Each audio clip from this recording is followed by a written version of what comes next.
Xin kính chào quý cô bác, anh chị, các bạn và các em. Một ngày bình an sẽ đến với tất cả mọi người. Trân trọng giới thiệu đến cả nhà truyện ngắn Tìm vui cuối đời của Nguyễn Thị Thanh Dương. Xin mời quý vị cùng lắng nghe. Mẫu đăng tìm bạn bốn phương trên báo làm bà Phượng cảm động và ngưỡng mộ. Người đàn ông cô đơn mỗi tuần mang hoa đến mộ phần của vợ, 70 tuổi, nhà cửa ổn định, tài chính vững vàng, tinh thần thảnh thơi, bao dung vị tha, muốn tìm một phụ nữ 65 tuổi trở xuống để cùng nhau tìm niềm vui cuối đời. Người đàn ông tuổi xế chiều có nhà cửa và tài chính vững vàng, đương nhiên là người khá giả, lại thêm tấm lòng bao dung vị tha, bà thú vị, hào hứng nhất điều này. Ông chắc là người chồng tốt, luôn yêu thương vợ. Bà ước gì sau này bà qua đời, có một người đàn ông nào sẽ vì bà hàng tuần mang hoa đến viếng mộ vợ như thế. Vừa thắm thiết tình, vừa lãng mạn biết bao. Bà Phượng đang cần tìm một người đàn ông có đủ hai điều kiện, tình cảm và tiền bạc. Bà hài lòng với lời rao tìm bạn vì mình đúng tiêu chuẩn ông ta mong muốn, và ngược lại, ông ta cũng là mẫu người bà đang tìm kiếm. Hai người đã email qua lại và gọi phone để tìm hiểu về nhau. Ông Năng quá vợ 2 năm nay, các con thì ở xa. Ông muốn tìm người phụ nữ khác để bù đắp cho bao lâu nay phải chăm sóc và chiều chuộng người vợ suốt mấy năm trời nằm liệt giường, sống đời thực vật sau cơn stroke rồi mới chịu ra đi. Bà Phượng thì khác hoàn cảnh. Chồng bà mê bồ trẻ, bỏ bê bà, hai vợ chồng ly dị và không con cái. Bà muốn tìm người đàn ông tử tế, rộng lượng, cùng nhau vui hưởng hạnh phúc sau mấy năm trời cuộc sống gia đình sóng gió, làm bà tiêu điều héo hon và có thêm người cùng bà trả cho hết gánh nợ nhà cửa bà đang cưu mang. Hai tâm hồn cô đơn khắc khoải bỗng gặp nhau cuối đường. Sau những hình ảnh gửi trao, họ hẹn nhau ngày gặp mặt. Bà Phượng ở Nam California, ông Năng ở tiểu bang khác sẽ bay đến Cali và ở nhà đứa con trai. California của cộng đồng người Việt không xa lạ gì đối với ông. Địa điểm hẹn thơ mộng là một bờ biển đẹp của thành phố Newport Beach.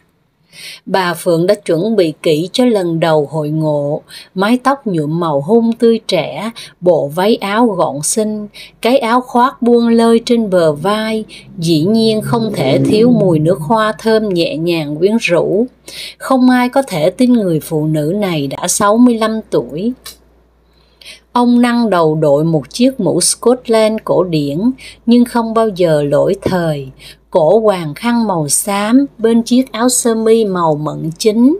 Ông trẻ trung thanh lịch và tao nhã như một văn nhân, đúng như bà Phượng đã hình dung và mơ ước. Nàng thơ và chàng văn cùng sánh vai đi bộ dọc theo bãi biển, gió biển lồng lộng, tiếng sóng vỗ vào ghềnh đá rì rào, mùi hương thơm từ hai phía trao nhau theo mỗi cơn gió, càng làm hai trái tim thêm mơ màng say sóng, dù sóng biển kia chỉ chạm nhẹ theo bước chân họ trên bãi cát mềm. Chàng đã cầm tay nàng âu yếm hỏi, "Mình về với nhau nhé." Nàng dịu dàng ngoan ngoãn như cô gái mới 17 tuổi. "Vâng ạ." Ông Năng sẽ thu xếp nhà cửa để dọn về California ở chung với bà Phượng, vì bà không muốn rời khỏi nơi đây. Thương yêu vợ cách mấy, ông cũng đành để bà ở lại, rồi thỉnh thoảng về thăm mộ phần. Chắc bà ấy cũng thông cảm cho ông. Bà Phượng muốn ông Năng về ở chung là có ý đồ riêng. Hy vọng ông Năng sẽ giúp bà trả góp tiền nhà hàng tháng. Hay biết đâu ông hào hoa lịch sự, móc tiền túi ra trả hết nợ cho bà, thì bà sẽ hoàn toàn làm chủ căn nhà này. Bà Phượng nôn nao chờ đợi người mới, cuộc sống mới với bao hy vọng tràn trề. mấy bà bạn thân của bà Phượng bàn tán. Phượng muốn tìm lại hạnh phúc đánh mất từ người chồng phản bội trước kia đấy. Bà khác thì thực tế hơn. Nghe đâu ông này giàu có lắm, chắc bà Phượng vừa tìm người chồng, vừa tìm người phụ trả tiền nhà. Ừ nhỉ, sau khi Phượng lấy căn nhà, tiếp tục trả mortgage, một mình làm sao trả cho nổi? Một bà khác lại thực tế hơn. Tôi mà như con Phượng cứ ở một mình, hoa mộng gì, tình yêu gì ở cái tuổi cuối mùa, ai cũng trở tính trở nết, rồi thành hoa cẩm chướng của đời nhau.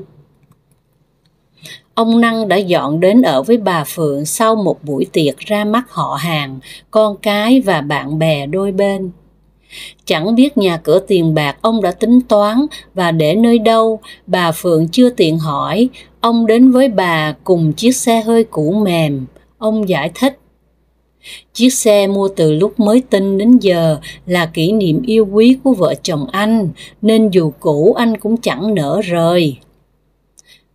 Bà nghĩ ông ăn ở thật có tình có nghĩa. Bà Phượng cũng khéo léo khoe căn nhà tình nghĩa của mình.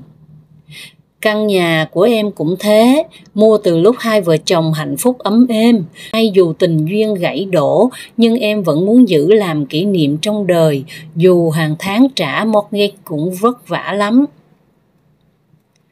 Bà nhấn mạnh, nay có anh về căn nhà càng có ý nghĩa đối với em. Khi về ở với nhau, ông Năng không thể cả ngày đội chiếc mũ flat cap điệu đàn.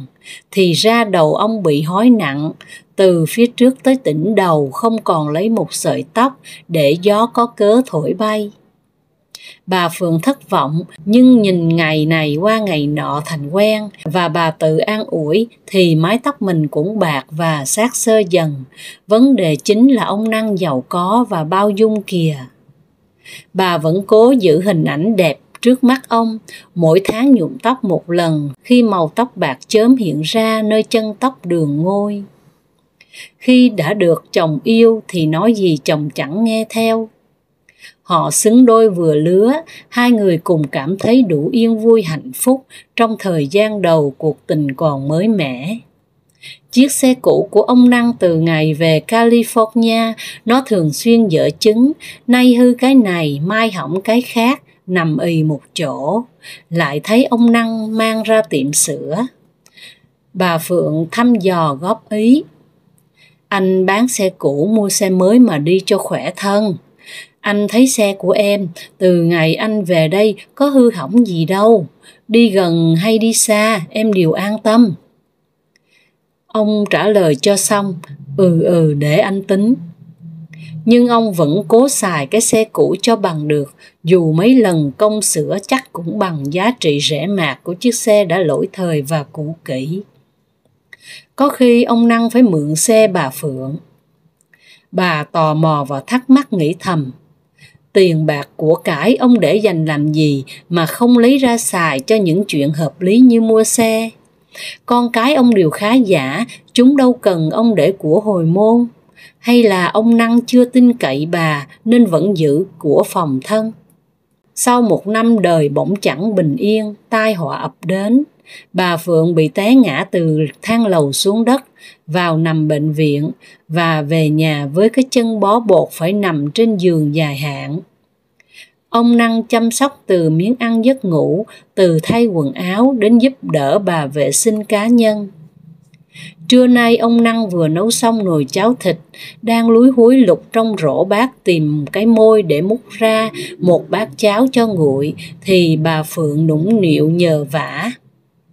Anh ơi, trong lúc chờ cháo nguội, anh pha cho em ly trà chanh với lại thay cho em cái khăn lau tay khác đi, và anh giặt nốt. Chắc lục đục trong bếp nãy giờ mới nấu xong nồi cháo, lại chưa tìm thấy cái môi, nên ông Năng bực mình sổ sàng gắt ngang. Nấu xong nồi cháo, đi tìm gia vị hành ngò tiêu ớt đã mệt cả người. Chưa kịp xong bà lại sai tiếp. Muốn có ly trà chanh thì bà phải nói hộp trà bà cất nơi nào, chanh bà để nơi đâu, và đợi tôi nấu nước sôi pha trà, bà hành tôi vừa vừa chứ. Bà hờn mát đổi cách xưng hô. Thế mà ông đã hứa sẽ yêu tôi, chiều chuộng tôi đến ngàn đời. Ông Năng chưa hết bực mình quát lên. Phải, nhưng nếu bà không nằm ăn vạ một đống như thế này. Bà Phượng kinh ngạc và tức tưởi. Ôi giời ơi, ông ăn nói thô lỗ với tôi thế hả? Nỗi lòng ông được dịp tuôn ra. Tôi thế đấy, nói thật với bà nhé. Suốt năm qua, chung sống với bà tôi cứ cố giữ hình ảnh người đàn ông tao nhã.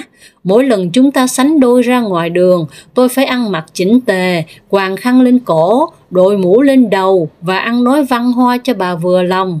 Tôi ngao ngán đến tận cổ rồi. Bà Phượng bẽ bàng. Tôi đang định sau khi khỏi bệnh sẽ thưởng công cho ông chăm sóc tôi, mua tặng cho ông mấy cái khăn quàng nữa cho ông tha hồ chưng diện. Thôi khỏi, người ta làm diễn viên lên sân khấu chốc lát là xong vai, còn tôi diễn cả năm trời, ỏi lắm rồi. Vậy mà tôi cứ tưởng ông mãi mãi là người trong mộng của đời tôi. Thực tế đi bà ơi, ban đầu tôi cũng nghĩ bà là nàng thơ mà tôi may mắn bắt gặp giữa đường đời. Nhìn kìa, bà nằm trên giường bệnh hơn tháng nay, tóc tai sát sơ bạc thết chưa nhuộm và khuôn mặt thì bơ phờ với những vết nhăn nơi khóe môi khóe mắt. Bà Phượng giật mình nhớ ra mái tóc đã quá hạn chưa nhuộm, bà cố bào chữa. Thì ai già mà không có vết nhăn, đừng có thấy mấy bà tuổi từ 50-60 trở đi mặt không có vết nhăn mà tưởng họ trẻ lâu. Thẩm mỹ viện căng da cả đấy. Còn mái tóc này mai mốt khỏi bệnh tôi sẽ nhuộm lại thôi. Thôi khỏi, điều ấy không quan trọng đối với tôi nữa. Bà Phượng mai mỉa. Ông nhìn lại ông đi. Những lần gặp gỡ đầu tiên ông đội mũ nào tôi đâu có biết là ông cố tình che đi cái đầu hói. Tôi còn có tóc để chải để nhuộm đỡ hơn ông đó. Ông Năng thẳng thừng. Ván bài lật ngửa rồi, tôi với bà bất phân thắng bại nghe.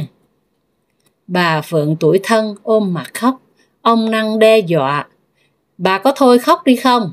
Đừng có làm tôi điên máu thêm thì khỏi có trà chanh gì nữa, nước lạnh cũng không có luôn mà uống á. Này ông đừng có khoe thói vũ phu. Chồng tôi khi xưa tuy có bồ bịch lăng nhăng nhưng chưa đối xử vô văn hóa với tôi đâu nhé. Này, bà nói ai vô văn hóa hả? Hả? Vợ tôi khi xưa tuy ốm đau nằm liệt giường nhưng chưa hành hạ tôi tàn khốc như bà nhé. Bà Phượng giảm tốc độ nức nở, không dám trách ông Năng, dù sao ông cũng đã chăm sóc bà cả tháng nay và còn tiếp tục sau mấy lần tái khám nữa. Bà vẫn cần ông, đang chiêu dụ ông một ngày nào đó sẽ cảm thông và giúp đỡ bà trả tiền nhà. Bà dịu giọng nói như an ủi ông. Tôi bệnh rồi sẽ khỏi mà, chỉ còn 1 tuần nữa là đủ 2 tháng để tháo băng. Ông Năng vẫn hậm hực. Người già té ngã gãy xương chưa chết là may. Với lại ai dám đảm bảo là bà sẽ không sớn xác té ngã cầu thang hay trong phòng tắm lần nữa chứ. Tôi lại phải hầu bà. Trời ơi, ông trù ẻo tôi đấy hả? Ông biết chiều chuộng vợ lắm mà. Người đàn ông mỗi tuần mang hoa đến mộ vợ từng làm tôi cảm động đâu rồi. Ông Năng cười khang. Ai rảnh mà mỗi tuần đi thăm mộ vợ và tốn tiền mua hoa chứ? Tiền mua bó hoa tôi ăn tô phở cho sướng thân. Thoát được cảnh hầu hạ bà vợ nằm liệt giường, ai ngờ là nay lại phải hầu hạ bà. Bà Phượng được dịp vỡ òa những ấm ức bấy lâu. Bây giờ thì tôi mới hiểu vì sao ông đi cái xe cà tàng cũ rích. Chắc chắn không phải vì nhớ thương hình bóng người vợ cũ, mà vì ông hà tiện.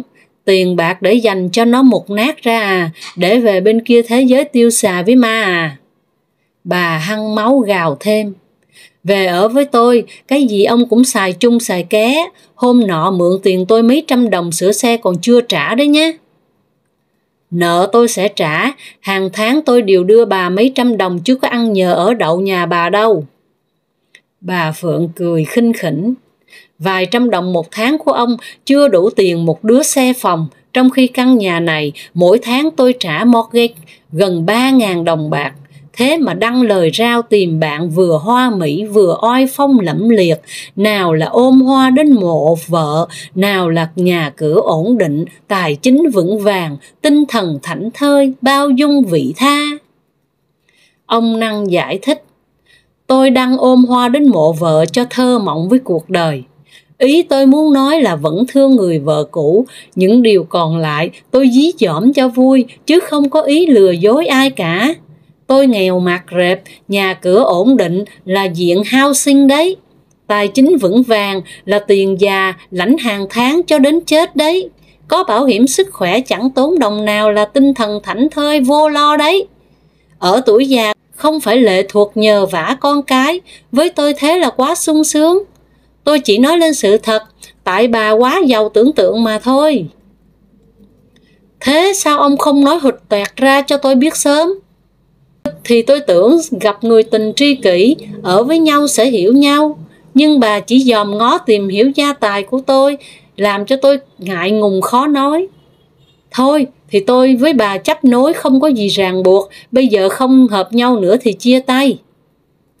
Bà Phượng lại gào lên, à, thì ra thế, đằng nào cũng rút lui, nên ông không cần che đậy sự giả dối thêm nữa. Ông thách thức tôi đấy hả? Mời ông ra khỏi nhà tôi, mời ông ra khỏi cuộc đời tôi. Bà khỏi phải đuổi tôi cũng chạy bà luôn. Tôi tưởng bà là một phụ nữ đã nếm mùi đau khổ, sẽ cùng tôi tìm niềm vui cuối đời, nhưng tôi đã lầm và tiếc lắm. Bà biết tôi tiếc gì không? Cuối cùng ông cũng phải tiếc tôi thôi. Tôi tiếc là đã từ bỏ diện housing ổn định để dọn về đây ở với bà. Trở về thành phố cũ, tôi lại phải làm giấy tờ xin lại từ đầu, mất nhiều công sức lắm, bà rõ chưa? Ông Năng trở về thành phố cũ của ông. Vài tháng sau, bà Phượng đọc thấy lời rao tìm bạn bốn phương của ông lại xuất hiện trên báo. Lần này ông có kinh nghiệm đăng thực tế rất rõ ràng. Người đàn ông nghèo và cô đơn luôn mơ ước có tiền để mua hoa mỗi tuần đến thăm mộ vợ. 70 tuổi, nhà ở housing, tiền già, Medicaid đầy đủ, muốn tìm một phụ nữ để tri kỷ, để yêu thương nhau suốt quãng đời còn lại. Thôi thì bà cũng cầu mong ông Năng tìm được một người tình tri kỷ, nếu không thì cũng vớ được một bà già, handicap hay bà nhà quê chán con chán cháu, đang ăn welfare, muốn tìm chồng ra ở riêng, may ra sẽ ở với nhau lâu dài. Còn bà sẽ cho xe phòng để có thêm lợi tức trả tiền nhà và yên phận sống một mình. Tìm được một tình yêu đã khó, bà không mong gì tìm một lúc được cả tình lẫn tiền ở cái tuổi già này nữa. Truyện ngắn Tìm vui cuối đời xin được phép tạm dừng ở đây. Hẹn gặp lại quý vị vào lúc 5 giờ 30 sáng trên kênh Cô Khanh đọc truyện và 20 giờ trên kênh Truyện Mới mỗi ngày. Xin chào.